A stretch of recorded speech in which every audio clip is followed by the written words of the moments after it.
Welcome to professional skill path hospitality and tourism. तो कैसे हो डियर लर्नर, हमारा सपना है educated happiness India.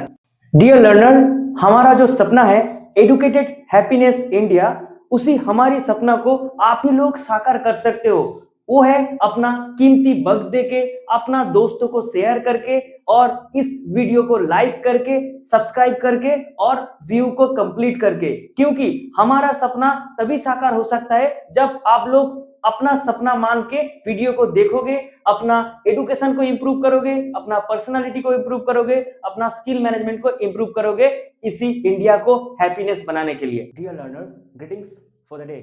Mount Everest चढ़ने के लिए पहले छोटा पहाड़ पे प्रैक्टिस करना पड़ता है फॉर डिसिप्लिन। आज का हमारा टॉपिक है डिसिप्लिन। डिसिप्लिन बहुत आसान है, बस 2 क्राइटेरिया को कंप्लीट करके आप डिसिप्लिन को आसमान पे लेके जा सकते हो। एक है रिमाइंडर, टाइमली, दूसरा है विल पावर। टाइमली रिमाइंडर मतलब आप पानी पीते हो, खाना खाते हो, ये होता है टाइमली रिमाइंडर, अलार्म लगा के। दूसरा है विल पावर, ये थोड़ा सा ट्रिकी पार्ट है। ट्रिकी पार्ट मतलब आपको अगर 4 बजे जिम पे जाना है, आपका बॉडी ठीक 4 बजे से पहले ही नींद आएगा। आपका बॉडी में 4 बजे से पहले ही नींद आना स्टार्ट हो जाएगा।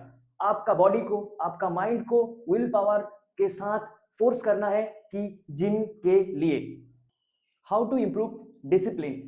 मेनली 4 क्राइटेरिया को इंप्रूव करके आप अपना डिसिप्लिन को आसमान पे लेके जा सकते हो, अपना फ्रेंड सर्कल या फैमिली मेंबर से आगे जा सकते हो। पहले आता है मेडिटेशन, दूसरा आता है wake up at same time, तीसरा आता है नेवर स्किप वर्कआउट, चौथा आता है क्विट शुगर। चलिए जानते हैं what is discipline at hospitality industry.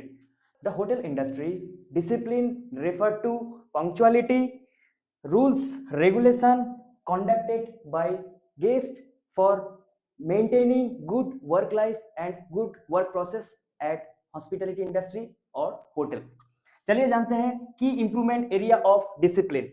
Basically discipline के लिए कुछ की इंप्रूवमेंट एरिया है, वो है स्टाफ पंक्चुअलिटी। अगर आपका स्टाफ टाइम पे ड्यूटी नहीं आएगा तो मॉर्निंग में जो वेलकम ड्रिंक्स देना था वो कैसे टाइम पे पहुंचेगा? आपका गेस्ट पहले ही आ जाएगा वेलकम ड्रिंक्स आने से पहले। दूसरा आता है यूनिफॉर्म एंड ग्रूमिंग। एक यूनिफॉर्म एंड ग्रूमिंग ही आपका होटल का, स्टाफ का और आपका होटल का वैल्यू को बढ़ाता है। एक गमछा या लुंगी पहन के भी स्टाफ काम करता है और एक blazer, suit, boot, tie, proper grooming और क्लीन शेव के साथ भी स्टाफ काम करता है। आप चूज करोगे आपको कौन सी होटल में काम करना है। तीसरा आता है कंसिस्टेंसी। कंसिस्टेंसी एक सबसे बड़ा एंड इंपॉर्टेंट रोल होता है। बेसिकली एक दिन आप अपना 100% देके उस आउटलेट, उस डिपार्टमेंट और उस होटल को आसमान पे लेके गए और दूसरा दिन ही छोड़ दिए। वही लैक ऑफ कंसिस्टेंसी की वजह से आपका डिसिप्लिन मेंटेन करता है, आप कितना कंसिस्टेंसी के साथ काम करते हो होटल में।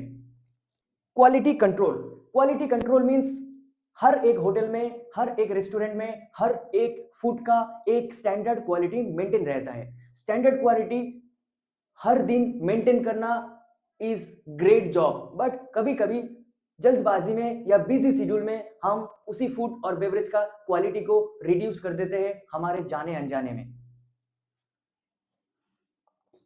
Guest satisfaction. Discipline and guest satisfaction both are interconnecting. आप अपना डिसिप्लिन मेंटेन करके, अपना बेसिक क्राइटेरिया को मेंटेन करके गेस्ट को हर दिन खुश करोगे या हफ्ते में 3 दिन खुश करोगे, it's depend on you. Enhance reputation. आपका स्टाफ का अगर डिसिप्लिन सही रहेगा, आपका होटल का रेपुटेशन कहां जाएगा सबसे ज्यादा आपको पता है। Training and development. Training and development होता है आपका होटल के अंदर जो जो स्टाफ है वो स्टाफ को प्रॉपर गाइडेंस देना, प्रॉपर ट्रेनिंग देना for maintaining discipline and guest experience improvement for basic all the criteria. Performance monitoring. Performance monitoring होता है आप जीएसए हो, सीनियर जीएसए हो, कैप्टन हो, एग्जीक्यूटिव हो, सीनियर एग्जीक्यूटिव हो, कोई भी हो, आप एक एम्प्लॉय हो और आपका काम ऊपर हायर रैंक अथॉरिटी देखता रहता है और आपका परफॉर्मेंस को ऑब्जर्व करता रहता है। आप अपना डिसिप्लिन को कैसे मेंटेन करते हो, हफ्ते में 1 बार या हफ्ते में 7 बार।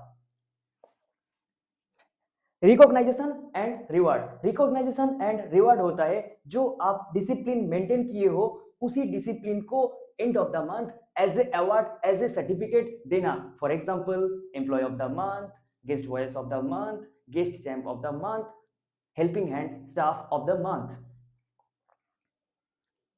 Last but not a least and सबसे इंपॉर्टेंट है वर्क लाइफ बैलेंस। आप जितना भी डिसिप्लिन हो जाओ, जितना भी पंक्चुअलिटी हो जाओ, अगर आप अपना वर्क लाइफ बैलेंस को मेंटेन नहीं कर पाओगे या वर्क लाइफ बैलेंस को मेंटेन नहीं करने दे रहा है कोई भी प्रॉपर्टी, कोई भी organisation, they can not maintain discipline और they can not fly into the sky. Dear learner, आज कैमल या ऊंट से डिसिप्लिन नाम का हथियार के बारे में जानेंगे। एक कैमल बिना पानी पिए 1 हफ्ता काम कर सकता है और एक इंसान बिना काम किए 1 हफ्ता पानी पी सकता है। बेसिकली एक घोड़ा या हॉर्स ऊंट से बहुत तेज भागता है, पर हम लोग रेगिस्तान का जहाज घोड़ा को नहीं, ऊंट को बोलते हैं, because of his discipline, because of his mentality. Camel हमें सिखाता है कि दुनिया की कोई भी अचीवेबल थिंग हम लोग हासिल कर सकते हैं अगर हम लोग संकल्पबद्ध है तो। क्योंकि ऊंट का मेंटालिटी ये रहता है, वो 100 मीटर रेस में नहीं चलता है, वो अपना जिंदगी का सफर में चलता है, जो होता है रेगिस्तान का गर्मी, तपता हुआ सूरज और बालू का स्ट्रोम, जैसे कि सैंड स्ट्रोम, एंड पीठ में 100 से ज्यादा वजन लेके। वो हमें इंस्पायर करता है, दुनिया की कोई भी ताकत, कोई भी रुकावट कैसे भी हो जाए, एक ऊंट का मेंटालिटी को, ऊंट का डिसिप्लिन को कोई नहीं हरा सकता। उसको अपना गोल और अपना सपना के बारे में पता है, चाहे उससे पहले घोड़ा आगे निकल क्यों ना जाए, पर रेगिस्तान में ऊंट धीरे धीरे चलते चलते अपना मंजिल पे जरूर पहुंचता है, खुद के लिए, इंसान के लिए और इंसान को सहायता करने के लिए। ये ऊंट ही है एक जरिया और एक एनिमल जो हमें डिसिप्लिन को इंस्पायर करता है। Dear learner, pleasure for discipline. Thank you for watching with us and excited for communication. Please stay with us